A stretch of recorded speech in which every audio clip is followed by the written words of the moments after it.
U.S.-backed forces in Syria are marking an important milestone in the fight against ISIS.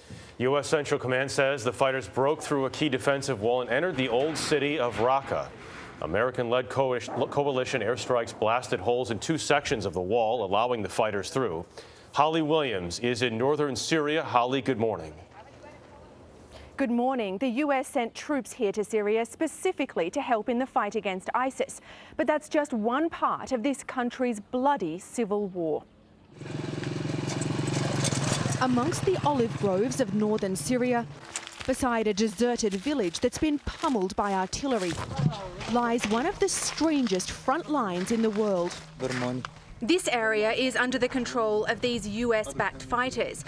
But if you look over here, about 500 yards away, that is Syrian regime territory, and they are backed by Russia and Iran.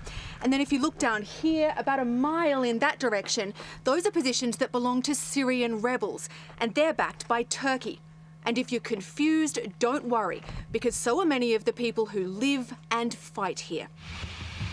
Some of the globe's most powerful militaries are vying for influence in Syria. The local commander of the US-backed forces, Shia Gari, told us foreign influence has wreaked chaos on his country.